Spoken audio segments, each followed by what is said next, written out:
Welcome to the Menopause Conversations podcast. My name's Angela Council and I'm your host for this podcast, and this is where you learn all about menopause, what is happening to your body, to your hormones, and life in general. Everything is changing and sometimes it can seem really confusing, but this is where the confusion stops right now. This podcast will share with you everything you need to know about how you can navigate your menopause transition with ease. So sit back and enjoy the show. Bye for now. Hello and welcome back to this week's episode of Menopause Conversations podcast. And this episode is a little bit of a carry on from last week when I spoke about phytoestrogens, but this week I'm going to talk about a specific phytoestrogen that there's always a big discussion around, and that is soy. Should I eat soy? Is it good for me? Is it bad for me? That's what I'm kind of going to go in today. And the answer to the question is it good for me? Yes, but.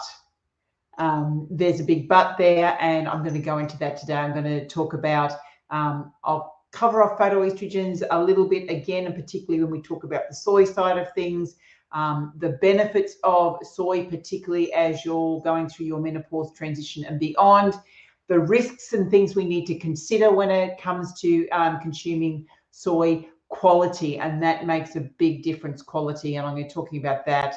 And I'm also going to be talking about the nutritional aspect of soy as well. So let's get started. Last week, as I spoke about phytoestrogens, and phytoestrogens are relatively weak, or they're phytochemicals. They're chemicals that are found in plant foods which have a relatively weak estrogenic-like effect on our cells. So they're not actually estrogen, but they bind to the cell, to the estrogen receptors in the cells, and act in a similar way. So they actually have a balancing effect. So if our estrogen levels are too high, what phytoestrogens will do will actually take up the space of the natural estrogen, so kind of lower our estrogen levels.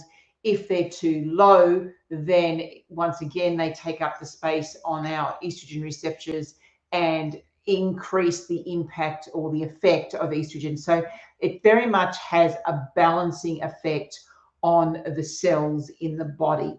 So sometimes it's beneficial when we've got too much estrogen and we need to clear more, or if we don't have enough, that we need a little bit more, and particularly in peri-menopause, when estrogen levels can go up and down all of the time, and it's the roller coastering of hormones that I've spoken about before that tends to be what causes the symptoms. And we do know that soy has a great effect on reducing hot flushes, and this is because of the estrogen-like effect that it has on our cells. So, do we do soy or do we not do soy? It does come down to the quality, and over the years, there's been a lot of bad news around soy and saying everybody needs to be avoiding soy. But the thing is, soy in itself is not a problem. It's a bean, but we do process it a lot. And the biggest issue with soy is that a majority of soy that is produced in the world is genetically modified. And that's where we need to be very careful of our soy consumption. So, there are Asian countries that, soy forms part of their core dietary intake, but they're not having the processed soy that we in the Western world have. So soy in itself as a bean, edamame bean, or even fermented as tempeh or tofu is not an issue. It's the way we process it and what we're doing to the soy to get it into a form that we are consuming as food. So, if you can get non-genetically modified soy, organic ideally, then having that type of a soy product is not as much of an issue than if you're just having the run-of-the-mill, the vegan meats, the what's known as TVP, textured vegan or vegetarian protein, all very much soy based. And if you look at some of these artificial meats and have a look at it and see that there's soy in it, and you also find there's a whole pile of other chemicals in it, that needs to be avoided, because pretty good chance that the soy that's being used is genetically modified, because as I said, the majority of the soy that is grown in the world is genetically modified. And then there's all the rest of the chemicals that are added as well. But, you know, if you're just having some soybeans or some edamame beans, that's not a big issue. So what are the benefits of soy, particularly as you're coming through this menopause transition? As I mentioned, the phytoestrogen effect. The soy contains what is known as isoflavones, and these are a specific class of phytoestrogen, and they just help to balance up estrogen, particularly as your estrogen levels are coming down. So that's where soy has been shown to reduce symptoms such as hot flashes. So that's just the phytoestrogen effect, which I've already spoken about last week's episode and just a little while ago. There's also evidence showing that soy isoflavones may actually help in maintaining bone density in women, postmenopausal women, and which reduces the risk of osteoporosis. So we do know that as women come through this stage of life, that the risk of osteoporosis does increase as your estrogen levels come down. So there's some evidence, research evidence showing that soy may actually help to reduce that risk. Also, soy has been linked to slight improvement in cholesterol levels. It's not unusual for women as they come through the menopause transition that their cholesterol levels do come up a little bit. And I'm going to do a separate podcast on kind of why that happens.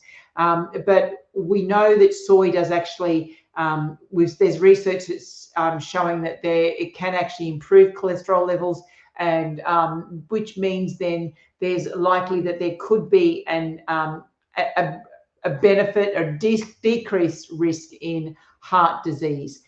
So there's a little bit of research around about the role of soy in reducing the risk of heart disease. And I've already mentioned it can reduce the frequency and severity of hot flashes, night sweats, and other common symptoms of menopause. But soy doesn't come without its risks, just because of the impact that it does have on our cells. If you have thyroid conditions, these soy isoflavones do have the potential to interfere with the functioning of the thyroid gland, particularly if you already have been diagnosed with a thyroid condition. So it's very important that if you do have a thyroid condition, that if you are going to have soy on a regular basis, that your thyroid function is monitored.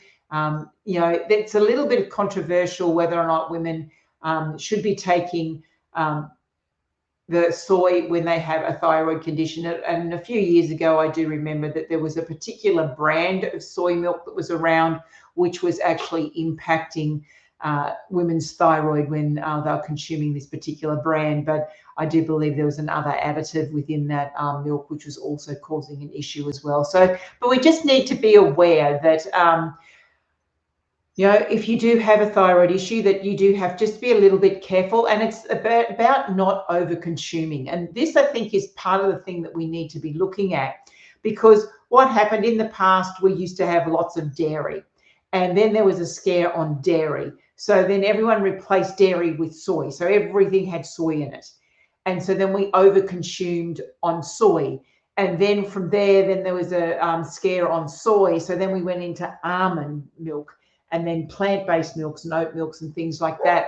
I think we need to be just very careful about the amount that we're consuming of any of these dairy products or milk-like products. Is when we're over-consuming them, there's always an issue. And if we do know that there's, you know, underlying health concerns, we just need to be very careful of that. So if you do know you've got a thyroid condition, you know, having a soy coffee, you know, once every so often is probably not an issue. But if you're consuming, you know, you're having 1 to 2 cups of coffee based on, you know, a whole mug of soy milk, plus you're having soy cheese or soy proteins elsewhere, then, with lots of soy added, then you need to be concerned. But if you're only having a soy latte once every, once or twice a week, it's probably not an issue for you. But we also need to, as I said, we need to look at the quality and where that soy is coming from. So it is the processed foods more than anything that we need to be concerned about, not soy that's in its natural form as the bean, or tempeh, which is a fermented food, or tofu, which is kind of half fermented.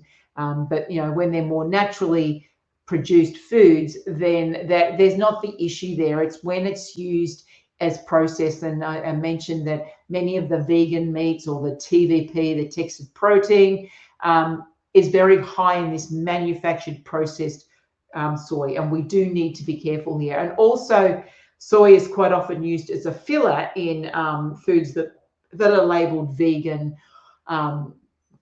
or so-called healthy food. So it is about reading the ingredients. What are the ingredients saying? And if it does say that there's soy in there, you just need to be very careful. And sometimes when we look at the ingredients on some of these so-called healthy foods, these alternative foods, these meats and things like that, you look at what it's made of, and you have to think, it's like, really, if it's going to look and taste and smell like meat or chicken, then there's got to be some type of processing that's going on. If it's going to go from a plant to looking like an animal protein, there is processing going on. And it can be what we would call a chemical shit show. So just be really, really careful about what is actually included and where soy is being used as a filler. Soy is it's a cheap ingredient. It's easy to grow, particularly genetically modified. So it is used in lots of processed foods to fill, used as an emulsifier as well. And you will read the labels, and it says soy emulsifier, or other ingredients that say soy, and they're just fillers because they are cheap, and they're really easy to use. There is a bit of a risk, and how much of this is a real risk or a perceived risk is something each individual needs to have a look at, because for a long time, particularly with this estrogen-like effect, this phytoestrogen, the isoflavine, women, particularly with breast cancer, were told to avoid all soy. But now there is studies saying, well, soy might actually have a protective effect against these estrogen-based cancers as well. So it is a bit of a debate, and it probably does depend on who you're talking to, who your doctor is, as to whether or not they're going to recommend that you have soy or not have soy. But I do recommend that you do some research, have a look at the form, as I said, the form, the quality, the quantity of soy that you might be consuming. And if we're talking soybeans, in its natural form, and you're not having very much, or a little bit of tempeh, a little bit of tofu, it's probably not going to be a big issue. But if you're having these processed foods, then it is. But then also need to look at the genetic differences, because we all metabolize foods differently. And soy is one of these foods. And as I said earlier, the Asian population have soy as a very, it's a basics of their diet, and they don't have a higher risk of these cancers and other health disease, because genetically they're able to metabolize soy better than, say, people who come from Northern Europe, or the islands and things like that. So we need to be looking at the genetic differences as well. And this is a lot of the work that I do, is like, what is the right food that's right for you based on your genetics and based on your health history. Soy also can cause bloating and gas for some people as well. And once again, that comes down to genetics, but it also comes down to how well your gut works, because beans are high in fiber. And if you've got a gut that's not working properly, and you've got an imbalance in certain bacteria, gut bacteria, then that can actually then cause bloating if you start eating a higher quantity of soy that you weren't eating before. when it comes to nutrition, soy is actually a great source of protein. It's what we call a complete protein. So proteins are made up of building blocks known as amino acids, and the animal products all have complete protein. So they have all of what we call the essential amino acids. Essential amino acids are amino acids that we must get from our diet because our body can't produce them. Non-essential ones our body can produce from different nutrition. But animal proteins are what we call a complete protein. It has all of the essential amino acids. When it comes to plant-based proteins, only soy has the same profile as, say, red meat when it comes to the amino acid profile. So soy is a complete profile. It does have all of the amino acids. It is one of the reasons why nutritionally it is a good alternative to having animal products, but we just need to be looking at how we're using that, whether or not how highly processing we are going with that soy. So it is very high in nutrition. Apart from the amino acids, it's high in fiber. It's got lots of vitamins, lots of minerals. So it's really great for our health when it comes in a non-genetically modified form, ideally organic. So is soy good for you? Well, that's going to depend on your health history. It's going to depend on your genetics.